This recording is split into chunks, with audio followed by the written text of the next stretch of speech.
Hello everybody, welcome to my channel. My name is Kristi and today I have a meal prep video for you guys. So if you're not already subscribed, I'd love to have you as a member of my YouTube family. Make sure you follow me on Instagram. Right here is my name, and I have a Facebook group, All Things Keto with Kristi. Make sure you head over there and go ahead and join that group. You're gonna love it. The link will be in the description box. Okay, let me go ahead and show you everything I am cooking up.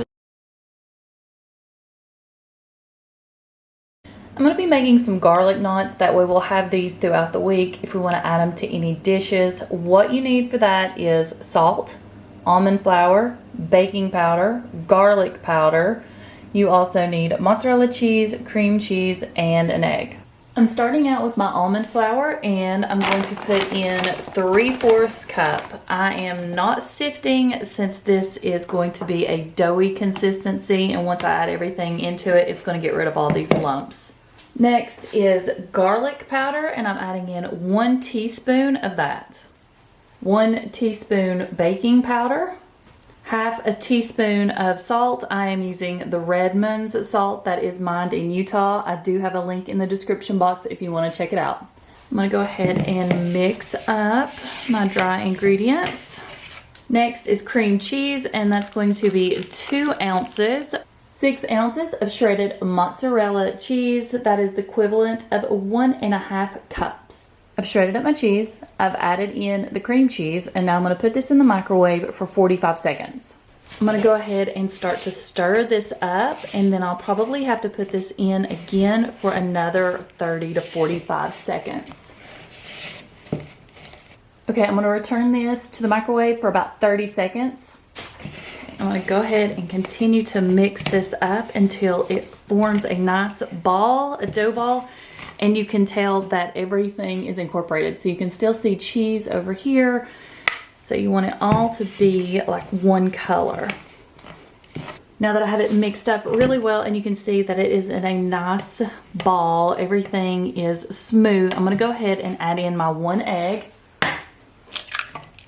And now I'm going to start to mix all of this together until it gets incorporated. It will take a little bit of work. Now that I have this into a nice dough ball, I'm going to cut it up into 8 pieces. So I'm just going to start cutting it down the middle. And then down the middle again. And then again. Are you guys like me? Every time you start something like this, your first one is always the best. And then by the time you get done, you're like, whatever, I'm ready to be done. Okay, so now that we have these into our long rolls, you could probably bake them like this and make like a breadstick that you get at Olive Garden, but I'm gonna do garlic knots, and so we're going to start rolling these around into little knots. And what I'm gonna do is I'm gonna take these and I'm gonna just crisscross them and sort of like tie a knot.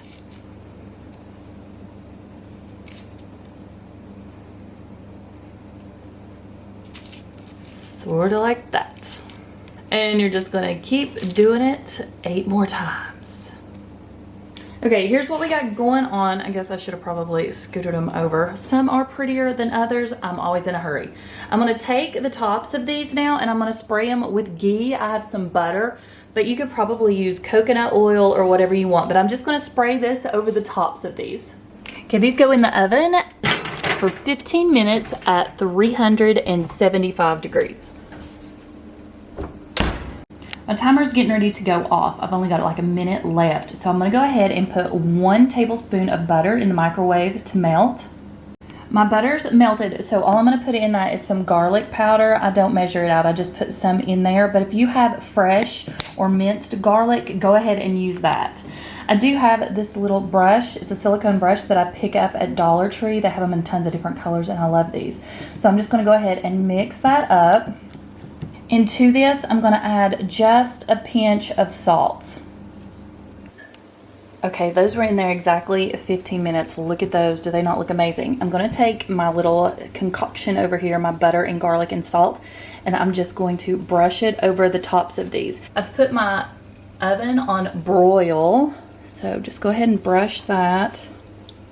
Now I'm just going to take a little bit of my Parmesan cheese that I have shredded up and sprinkle over the tops. Now I'm going to put these back in the oven on broil for just a few seconds, just long enough for those to start to melt. Okay, I put these on a wire rack to cool. I only left them under the broiler long enough to melt the cheese and to become golden brown. These smell so garlicky, buttery, and delicious. We're excited to have these throughout the week. When we have a meal like a casserole or something like that, then we can just pull out a piece of bread to go with it. I will let these cool completely and then I'll store them in the refrigerator. We can just rewarm them as we need them. This week, I'm attempting gummies. So what you're going to need for this recipe is powdered erythritol or sweetener. You're going to need whatever flavoring you want. I'm just going to use lemon juice because I love sour gummies. And you're going to need unflavored gelatin. You're also going to need some sort of mold to put these in. I ordered this package off of Amazon. If I can find it, I'll go ahead and link it. It comes with 4 different mold sets for gummies and 2 of these little syringe bulbs to fill those up with.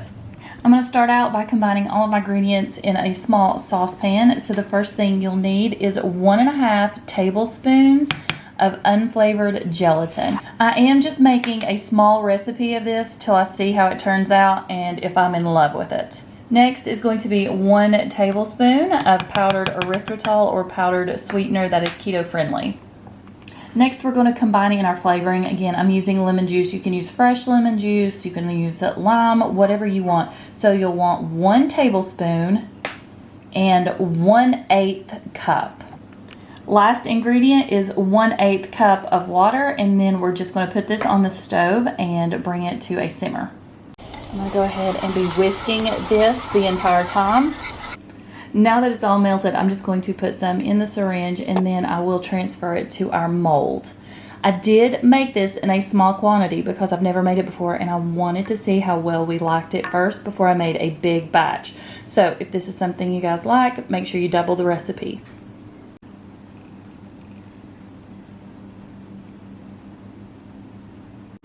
So with this one, I got 7 gummy worms and 4 huge gummy bears. See, these are pretty big gummy bears. I don't have the small ones. If this is something we like, we will double the recipe. I'm gonna go ahead and put these in the refrigerator so they can start to set up. Okay, let's check in on these and see how they've done. Okay, let's see how easy these are going to pop out of the mold. Oh, there you go. Oh, how adorable. Look at those. Let's see how easy the worms come out. Oh, yeah, those come out real easy too. Put one in there. Look at those. Okay, here's what the gummies look like. Check out this little bear. Is he not adorable? And then the worms. Next time I will try some different flavorings. I'm personally a huge lemon fan, so I'm in love with these.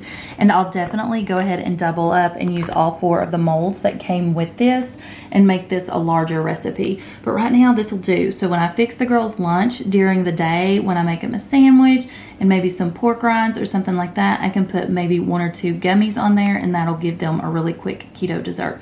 But these should last a couple of days. I am going to store these in the refrigerator. I'm going to be making muffins from the Southern Keto Cookbook, and these are the blueberry muffins. For me, I'm going to do a mixture of blueberries and strawberries, and I'm also going to add lemon extract.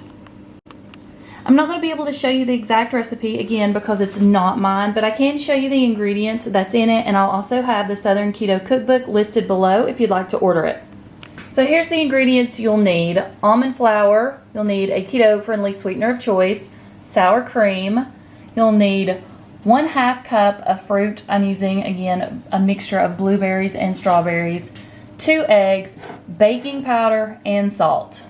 I'm going to start out by sifting my almond flour. When you're making keto baked goods, I think this is a very important step that should not be skipped. Next, I'm going to be adding in my sweetener. I use Pure, and I just picked this up at Walmart. Next ingredient, baking powder. Salt, I use Redmond's real salt. Eggs. Next ingredient is sour cream. And then this time I'm going to add some lemon extract.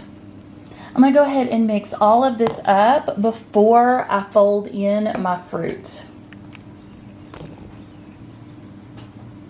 This is something I normally don't do, and that is line a muffin pan. I usually use my silicone molds, but since the kids are out of school, I went ahead and lined them with these little cute paper liners that I had, just so that they would be more portable and the kids could just grab them and go. This recipe is supposed to make 12. I'm going to try 10 because I want bigger muffins. Okay, I actually ended up filling 9 muffin cups, and I'm going to go ahead and put these in the oven at 350 for about 20 to 30 minutes.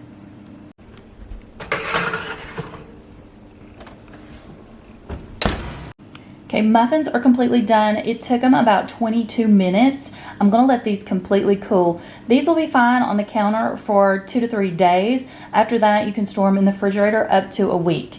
If you do not feel like buying the Southern Keto Cookbook, I have a keto muffin recipe that's absolutely delicious. I'll have it linked below in the description box, and I'll also have it linked in the cards for you if you want to check it out.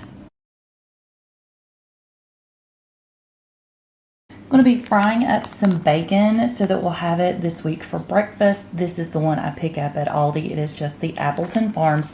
Not the cleanest of ingredients because there is some sugars added. You can see those right here, but your carb count is still 0. I am old school, so I will be making this in a skillet on top of my stove. And this is just something that Chris does while he's on the road. He just cuts his bacon in half slices like this so that they're easier to fry up, and they're easier to fit on sandwiches and hamburgers and things like that. So that's what I've started doing here. Okay, bacon is done for the week, and what I'm going to do is I'm just going to let my grease cool. I have a little glass Dollar Tree container that I pick up with a plastic lid. Once this cools, I'll transfer it over into this, and I'll use my bacon grease to make my Brussels sprouts with, and anything that I want extra flavoring in. But do not throw your bacon grease away. Thank you so much for watching. I will see you in my next video, and I hope everyone has a great week. Bye.